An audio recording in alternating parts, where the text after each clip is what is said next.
Hello बच्चों। आज हम लोग पढ़ेंगे परमिटिविटी एंड रिलेटिव परमिटिविटी के बारे में। लास्ट लेक्चर में मैंने आप लोगों को बता दिया था इलेक्ट्रिक चार्ज क्या होता है। ये हमारा फर्स्ट लेक्चर था, इलेक्ट्रिक चार्ज। सेकेंड लेक्चर में मैंने आपको कूलम्ब्स लॉ उसका एप्लीकेशन बताया था। कूलम्ब्स लॉ उसका एप्लीकेशन बताया था। उसमें कूलम्ब्स लॉ एप्लीकेशन में मैंने आपको सुपरपोजिशन थ्योरम पढ़ा दिया। सुपरपोजिशन थ्योरम भी आपको पढ़ा दिया। कोई भी चार्ज इक्विलिब्रियम में कैसे रहेगा वो आपको बताया, जो कि इम्पोर्टेंट था काफ़ी। उसका फार्मूला आपको बता दिया। यदि पॉजिटिव चार्ज रहेगा तो इक्विलिब्रियम में रहने के लिए जो हमारा इक्वेशन था √Q1 upon √Q2 plus √Q1 into L है, जो उनके बीच में डिस्टेंस रहता था। ए पॉजिटिव रहता था दोनों तो था, या फिर Q1 यहाँ पर क्या होता था, स्मॉलेस्ट चार्ज था। दूसरा फार्मूला क्या था, √Q1 upon √Q2 minus √Q1 into L था। ये लास्ट लेक्चर में मैंने आपको बताया था। ठीक है, तो आई होप ये यदि आपको नहीं समझ में आया तो फिर से उस लेक्चर को देखिए। यदि फिर भी प्रॉब्लम है तो कमेंट कीजिए, मैं फिर से इसको समझाऊंगा। उसके बाद मैंने SHM आपको बताया था कि SHM किस तरह से वो एक ही पोजीशन के थ्रू आगे पीछे मोशन कर रहा है, वो मैंने आपको समझाया था लास्ट लेक्चर में। फिर उसका टाइम पीरियड निकालना आपको बताया था। आई होप वो सारा कुछ आपको समझ में आया होगा। अब हम इस लेक्चर में पढ़ेंगे permittivity and relative permittivity. Last lecture में आपको कूलम्ब्स लॉ में ये भी बताया था कि फोर्स जो होता था क्या, मीडियम पर डिपेंड करता था। मीडियम पे हमारा डिपेंड करता था। तो हम इस लेक्चर में देखते हैं किस तरह से वो होता है। ठीक है, तो परमिटिविटी एंड रिलेटिव परमिटिविटी आज का हमारा टॉपिक है। तो देखिए लास्ट लेक्चर में क्या बताया था, कूलम्ब्स लॉ किस तरह से काम करता है। दो चार्ज है हमारा, ठीक है, Q1 है और Q2 है। इनके बीच का डिस्टेंस यदि R है तो इनके बीच जो फोर्स होता था, फोर्स किस तरह से लिखते थे, K Q1 Q2 upon R square लिखते थे। ठीक है, ये हमारा कूलम्ब्स लॉ का था। के यहाँ पर क्या था, के डिपेंड्स करता था किस पे, मीडियम पे। के किस पे डिपेंड कर रहा है, मीडियम पे डिपेंड कर रहा है। तो के का वैल्यू क्या होता था, एक्सपेरिमेंट के द्वारा निकाला गया। के का वैल्यू 1/4 पाई एप्सिलॉन होता है। एप्सिलॉन होता है, एप्सिलॉन नॉट नहीं। एप्सिलॉन नॉट होता है परमिटिविटी ऑफ एयर, लेकिन इसको हम लिखते हैं 1/4 पाई एप्सिलॉन लिखते हैं। ठीक है, यहाँ पर ये एप्सिलॉन जो होता है परमिटिविटी ऑफ मीडियम होता है।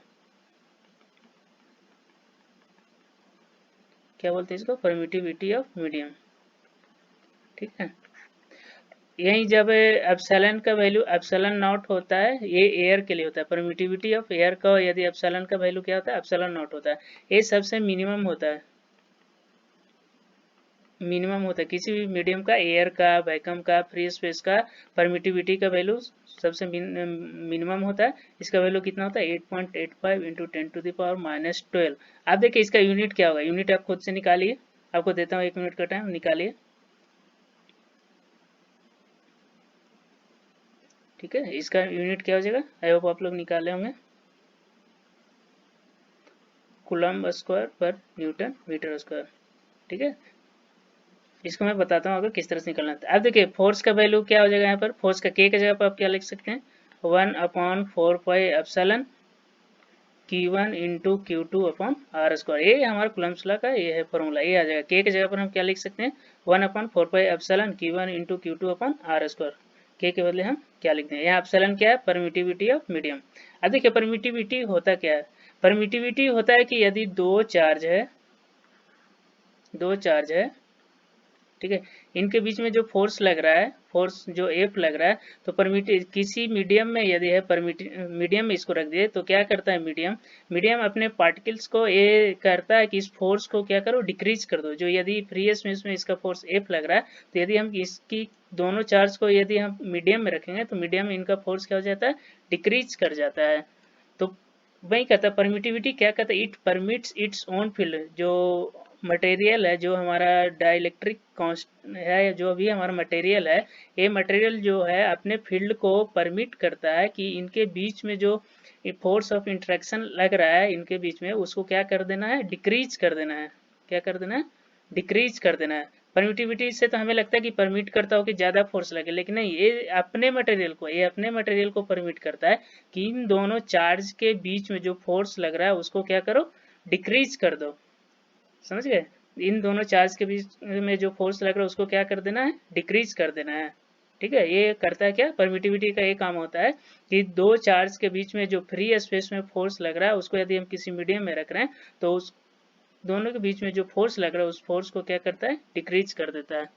इसको इस तरह से समझिए। देखिए F बराबर क्या होता है 1/4πε Q1 into Q2 upon R square, ठीक है, Q1 into Q2 upon R square. अब एप्सिलॉन जो होता है एयर का मिनिमम होता है, ठीक है, एयर का मिनिमम होता है। बाकी किसी भी मीडियम का परमिटिविटी जो होगा एयर के कंपैरिजन में ज़्यादा होगा, एयर के कंपैरिजन में ज़्यादा होगा। तो यहाँ एफ देखिए, एफ का एयर में देखिएगा तो 1/4πε0 Q1 into Q2 upon R square होगा। एयर का एप्सिलॉन नॉट लिखते हैं, एयर का जो एप्सिलॉन एयर जो होता है एयर का एप्सिलॉन नॉट होता है, ठीक है। और यदि किसी मीडियम में लिखेंगे और एयर का जो फोर्स लग रहा है उसको हम एफ नॉट मान लेते हैं, अब मीडियम में लग रहा है उसको एफ एम मानते हैं। 1/4πε Q1 into Q2 upon R square, इस तरह से लिखते हैं। अब देखिए यहाँ पर एप्सिलॉन एम तो हमारा एप्सिलॉन नॉट से ज़्यादा है, तो फोर्स क्या होगा एफ एम हमारा डिक्रीज कर जाएगा, यानी कि एफ एम हमारा एफ एम से ज़्यादा होगा एफ नॉट, क्योंकि किसी भी मीडियम का परमिटिविटी ज़्यादा होता है एयर के कंपैरिजन में, तो एप्सिलॉन एम ज़्यादा है तो ये हमारा कम हो जाएगा, ये कम हो जाएगा और ये हमारा ज़्यादा हो जाएगा। तो इसीलिए क्या है, परमिटिविटी क्या करता है कि यदि हम किसी मीडियम में दो चार्ज को रखते हैं, दो चार्ज है Q1 है और Q2 है, इसको हम किसी मीडियम में रख रहे हैं तो इनके बीच का जो फोर्स है वो क्या कर जाता है, डिक्रीज कर जाता है, क्या करता है, डिक्रीज हो जाता है। तो वही है कि कोई मीडियम का परमिटिविटी का मतलब क्या होता है कि मीडियम जो है ना वो अपने मॉलिक्यूल्स को ये परमिट करता है कि इन दोनों के बीच में जो फोर्स लग रहा है, इन दोनों के बीच में जो फोर्स लग रहा है उसको डिक्रीज कर दो, उसको डिक्रीज कर दो। क्या करता है मीडियम, क्या कहता है अपने फील्ड को, जो ये अपना फील्ड है ना वो ये इन दोनों जो इंटरेक्शन जो कर रहा है, दोनों चार्ज जो फोर्स लगे दूसरे पे उसको क्या करता है डिक्रीज कर देता है, ठीक है, समझ गए। तो वही है कि किसी भी मीडियम में जो फोर्स होगा, यदि किसी मीडियम में फोर्स लगा रहे हैं तो फोर्स क्या कर जाता है, डिक्रीज कर जाता है एयर के कंपैरिजन में। तो एफ का यदि कूलम्ब्स लॉ के अनुसार वैल्यू देखेंगे तो 1/4πε Q1 into Q2 upon R square होता है, ठीक। अब डिफरेंट डिफरेंट मीडियम का डिफरेंट डिफरेंट परमिटिविटी होता है। जैसे एप्सिलॉन वाटर का होता है 7.12 इंटू 10⁻⁻10 कूलम्ब स्क्वायर पर न्यूटन मीटर स्क्वायर होता है। आप यदि एप्सिलॉन देखोगे ग्लास का या किसी डिफरेंट का, उसका 3.02 10⁻⁻11 होता है। तो इस तरह से आपका डिफरेंट डिफरेंट मीडियम का डिफरेंट डिफरेंट परमिटिविटी होता है। एयर का देखिएगा तो कितना था 8.85 गुने 10⁻⁻12 कूलम्ब स्क्वायर पर न्यूटन मीटर स्क्वायर। तब देखिए आप डिफरेंट डिफरेंट मीडियम का तो आप याद तो नहीं रख सकते ना इतना सारा परमिटिविटी। तो इसके लिए क्या किया जाता है, इसके लिए अब आगे हम देखते हैं क्या करना है।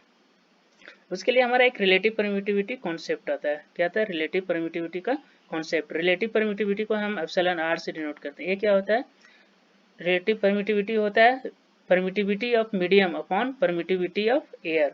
मतलब रिलेटिव परमिटिविटी क्या होता है कि परमिटिविटी ऑफ मीडियम हमारा एयर परमिटिविटी ऑफ एयर से कितना टाइम्स ज़्यादा है। मतलब वही एप्सिलॉन आर बराबर क्या होता है कि permittivity of medium permittivity of air से कितना मल्टीपल टाइम्स ज़्यादा है। एप्सिलॉन आर बराबर क्या होगा epsilon M upon epsilon naught. तो इससे हम निकाल सकते हैं किसी भी मीडियम का। इस तरह से एप्सिलॉन एम बराबर यहाँ से क्या हो गया epsilon R into epsilon naught हो गया, ये हमारा हो गया।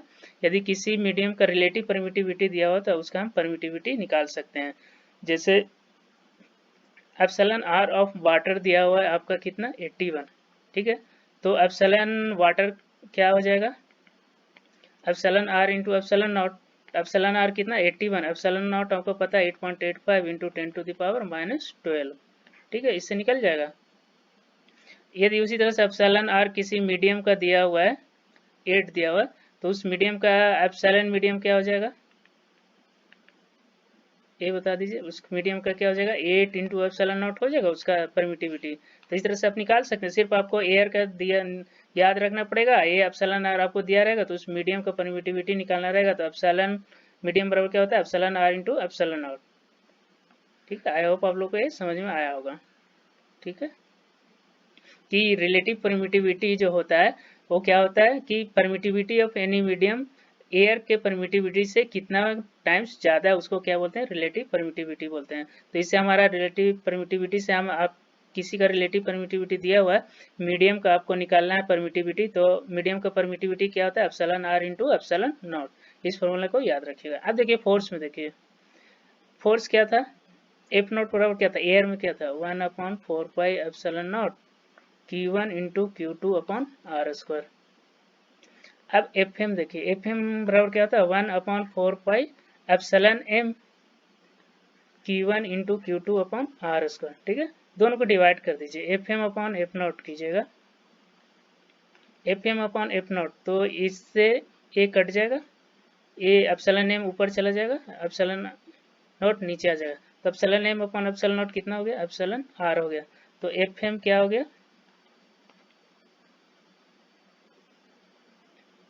इसको करेंगे एप्सिलॉन एम हो गया, F not upon F M, F M upon F naught करेंगे तो कितना आ जाएगा, ये देखिए F M upon F naught कर रहे हैं तो अब सॉरी ये उल्टा आएगा,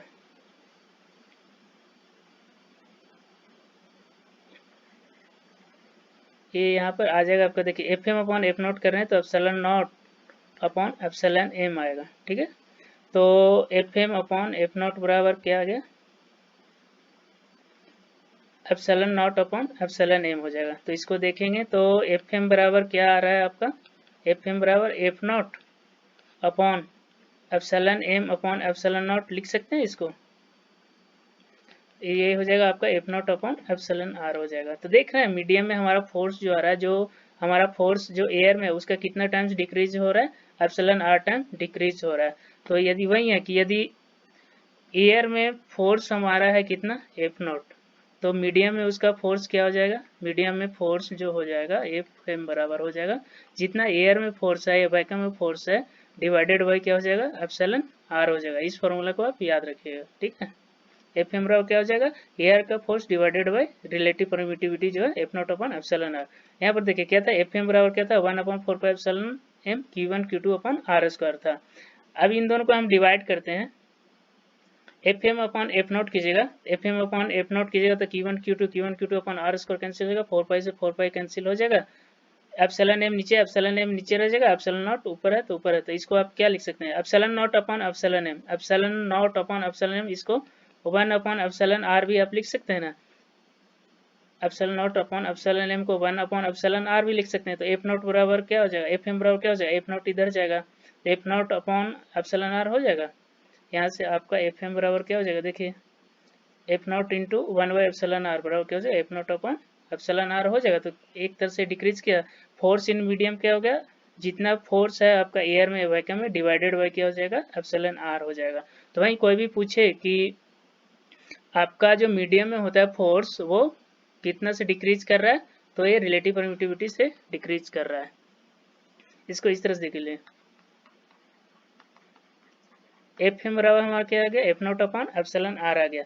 तो यदि ये भी परमिटिविटी को आप इस तरह से भी कर सकते हैं कि फोर्स जितना भी फोर्स हमारा एयर में होता है मीडियम में वो फोर्स एप्सिलॉन आर टाइम्स क्या हो जाता है, डिक्रीज कर जाता है। तो इसको भी हम रिलेटिव परमिटिविटी कर सकते हैं। रिलेटिव परमिटिविटी क्या होता है, रिलेटिव परमिटिविटी वो होता है कि force in medium decreases by epsilon R times, इससे डिक्रीज कर जाता है।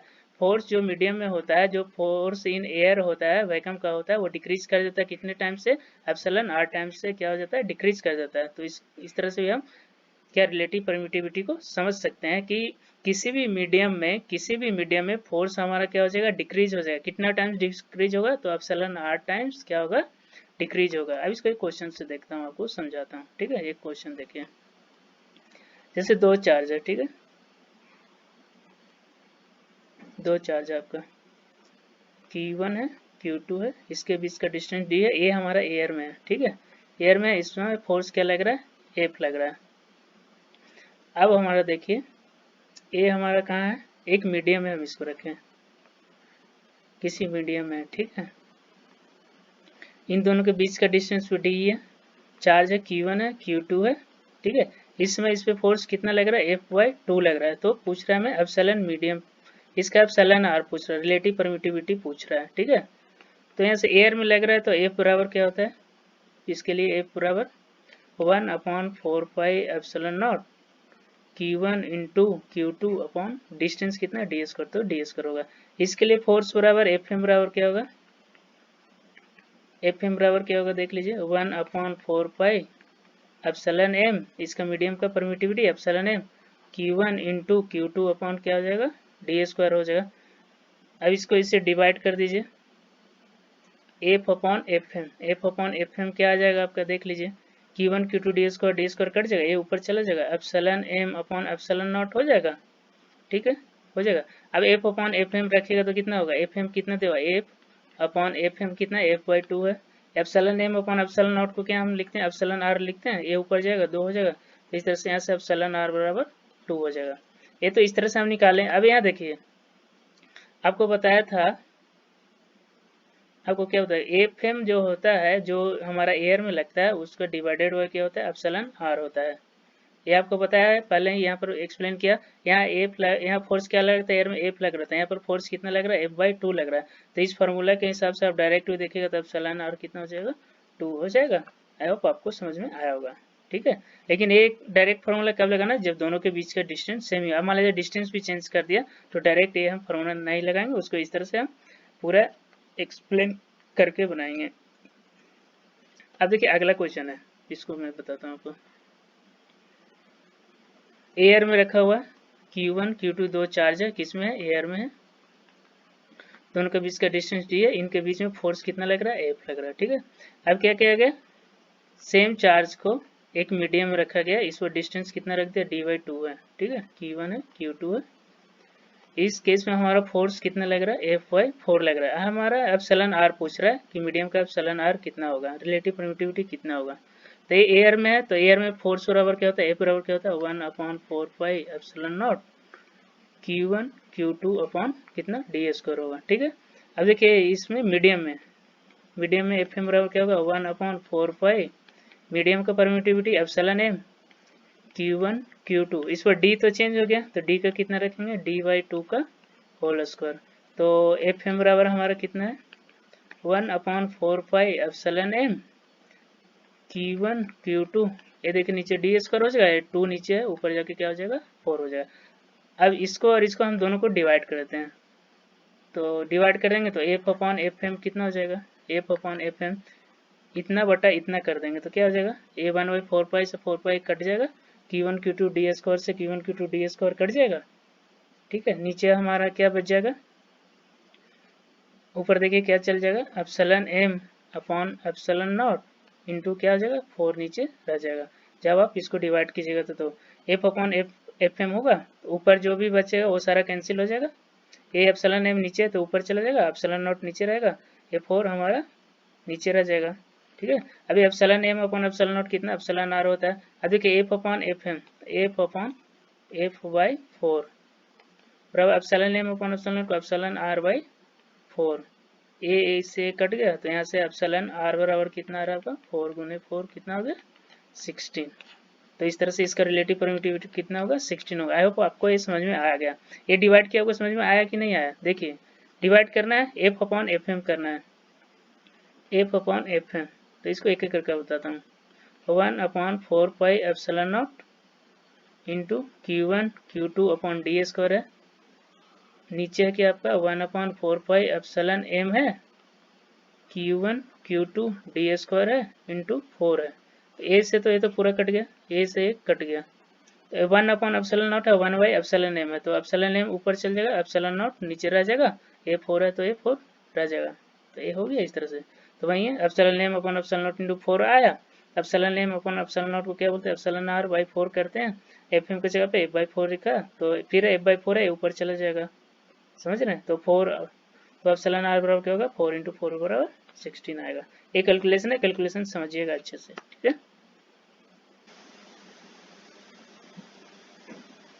अब हम नेक्स्ट एग्जांपल देखते हैं। अगला एग्जांपल क्या है, 2 identical balls each having density rho, कितना डेंसिटी दिया हुआ है आपका, रो दिया हुआ है, are suspended from a common point by 2 insulating strings of equal length, दोनों का लेंथ भी कितना है, इस तरह से आपका है कि यहाँ से दोनों इक्वल लेंथ का है, यहाँ से 2 बॉल इस तरह से है आपका सस्पेंडेड है, दोनों बॉल्स का मास क्या है, इक्वल है, और चार्ज भी दोनों पे कितना इक्वल है, दोनों पे चार्ज भी कितना इक्वल है।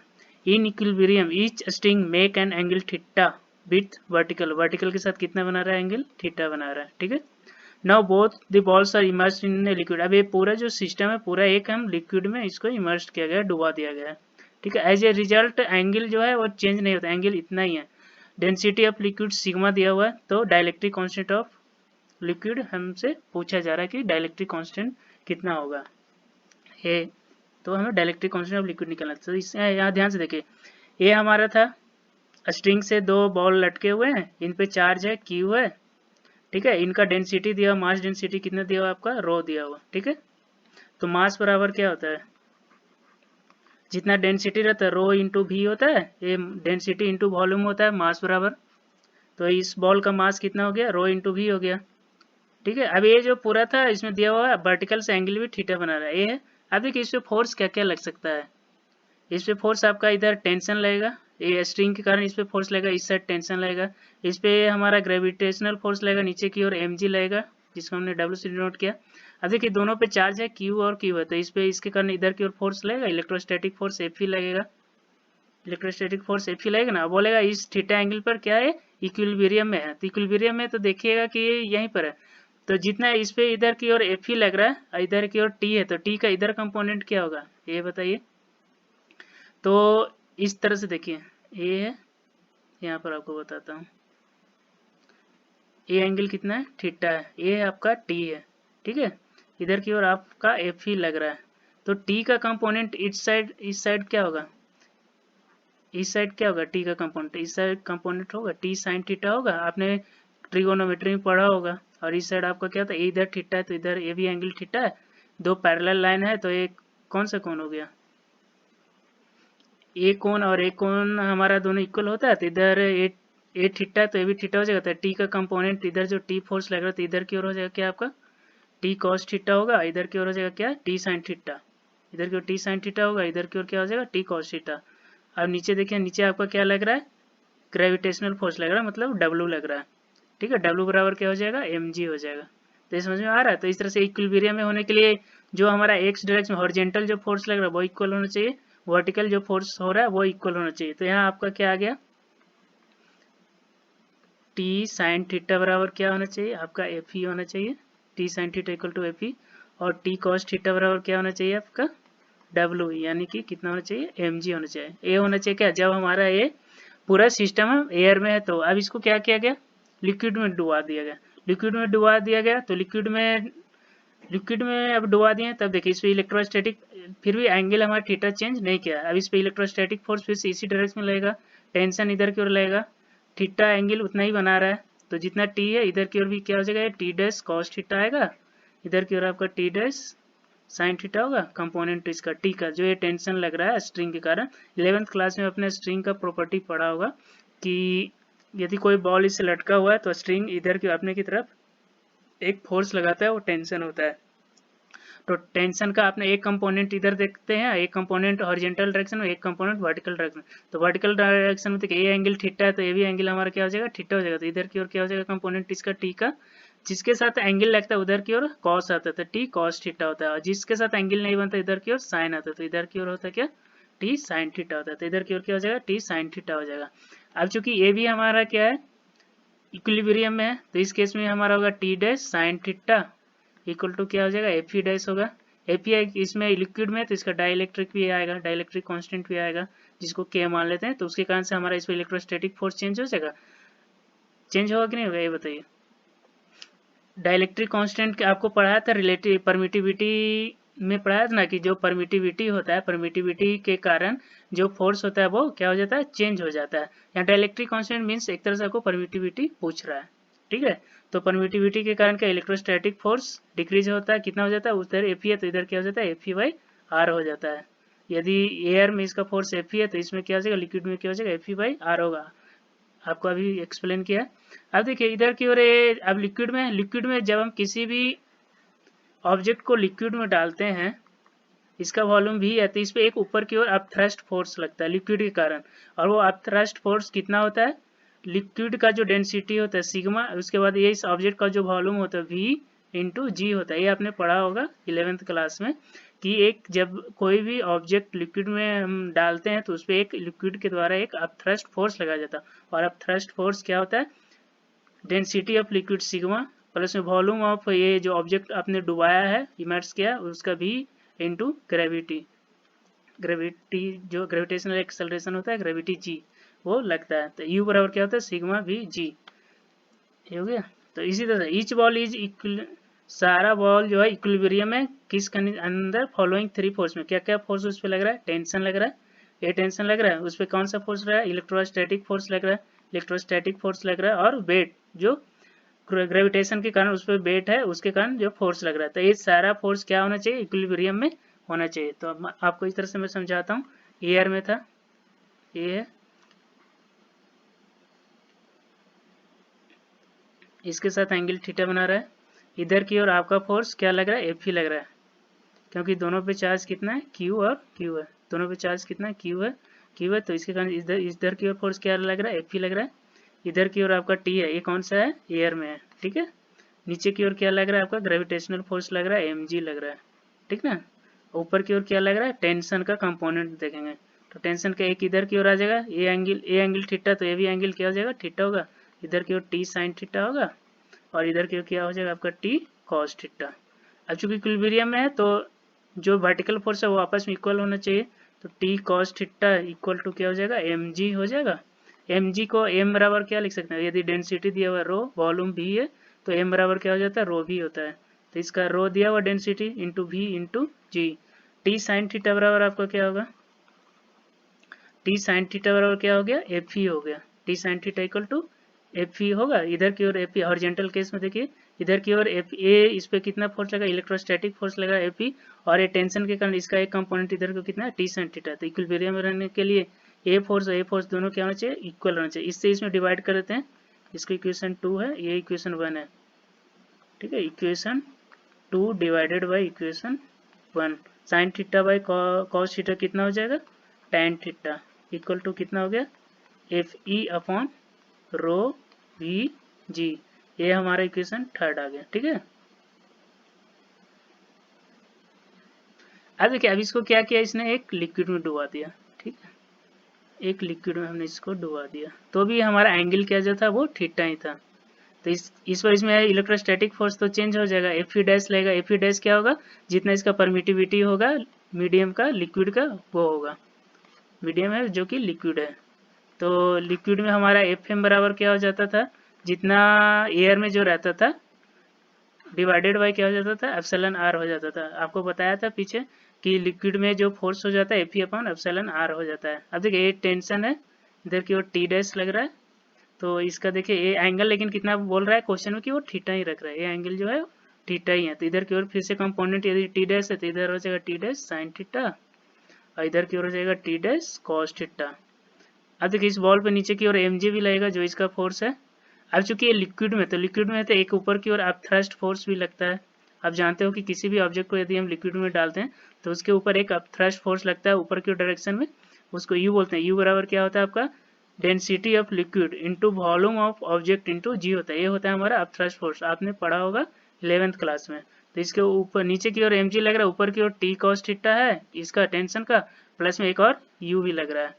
तो अब इसको हम सारा फोर्स को हम फिर से इक्विलिब्रियम में करेंगे, तो इस बार एफ ई डैश बराबर क्या हो जाएगा आपका, टी डैश साइन थीटा, ठीक है। और ऊपर में इस बार क्या क्या लग रहा है आपका, इसमें देखिए वर्टिकल में देखिए नीचे की ओर क्या लग रहा है, एम जी लग रहा है, और ऊपर की ओर क्या लग रहा है आपका, T dash cos theta, plus में आप थ्रस्ट फोर्स सिग्मा वी जी लग रहा है। एम जी को आप क्या लिख सकते हैं, रो वी जी, सिग्मा को इधर ले आए, sigma V ji equal to क्या हो गया, T dash cos theta.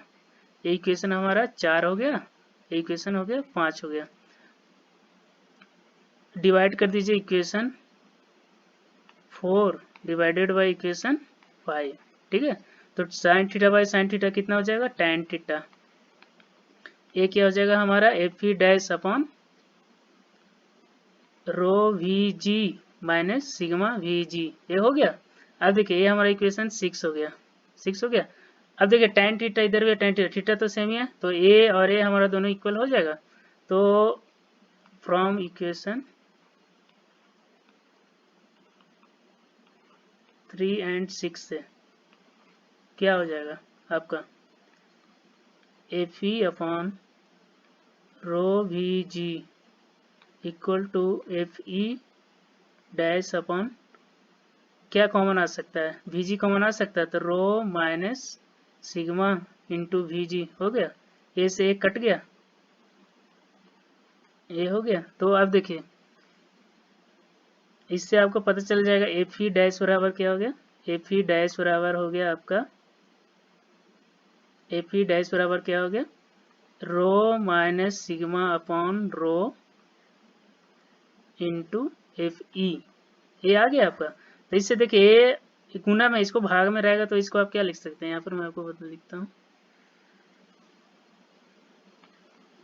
F E dash बराबर क्या हो गया, F E upon rho minus sigma लिख सकते हैं।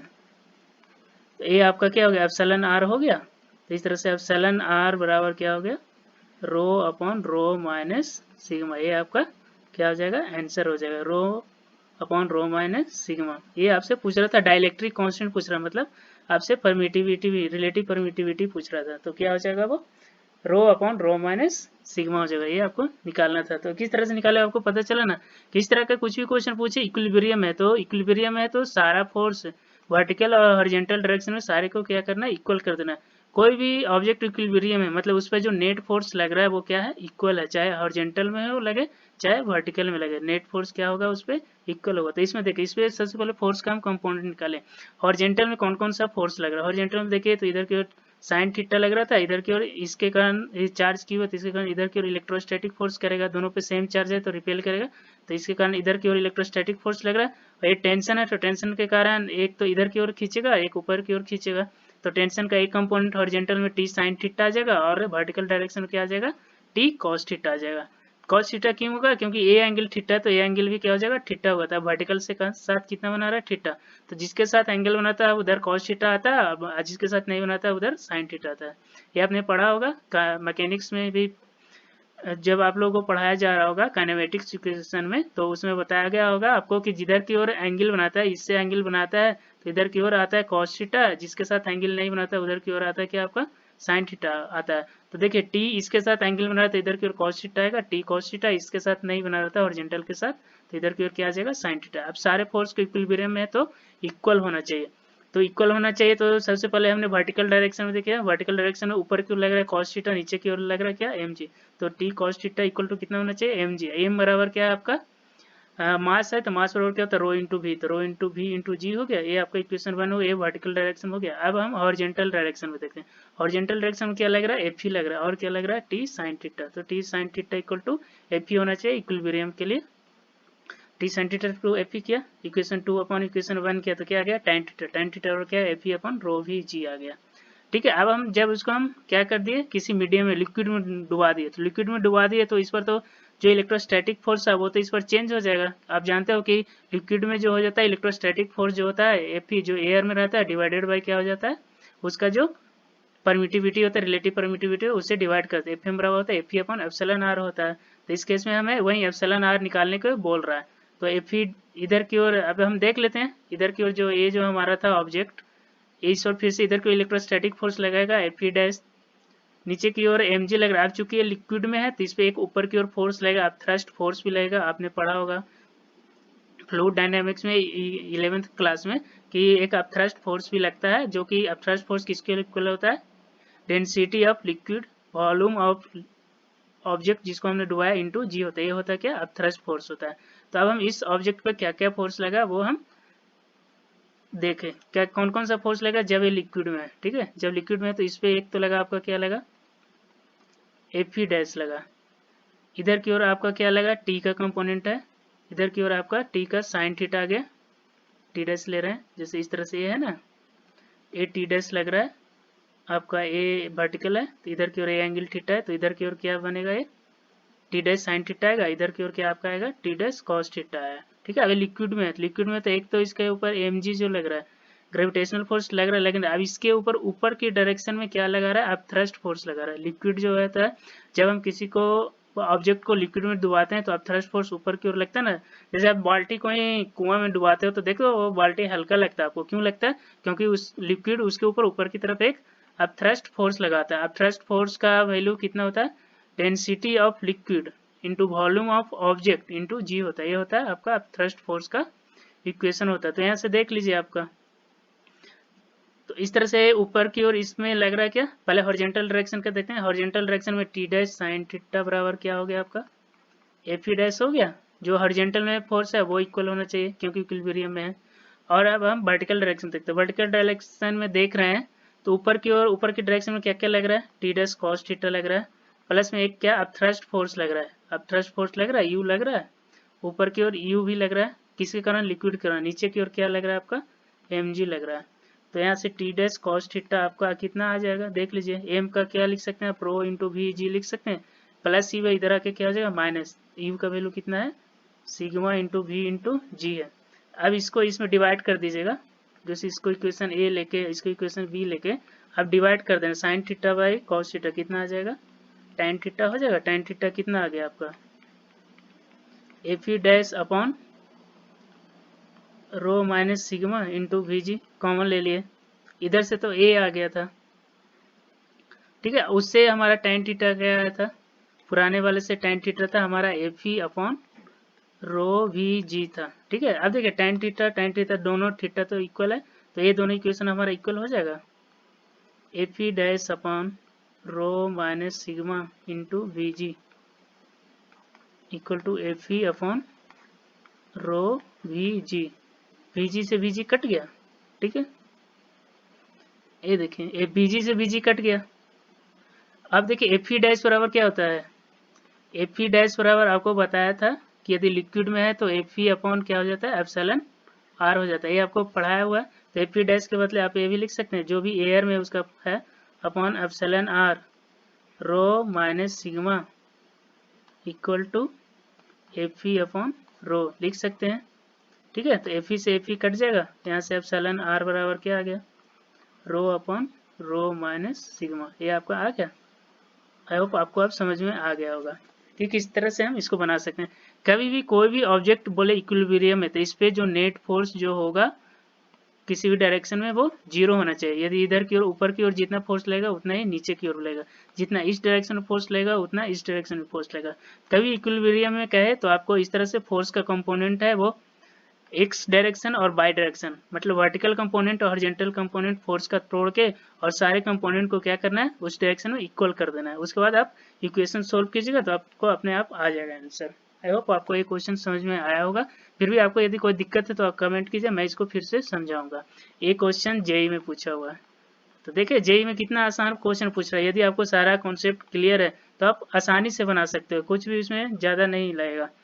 तो आई होप ये क्वेश्चन आपको अच्छे से आया होगा समझ में, ठीक है। अच्छे से पढ़ते रहिए, कुछ दिक्कत है कमेंट कीजिए, मैं उस पर वीडियो डालूंगा। Thank you.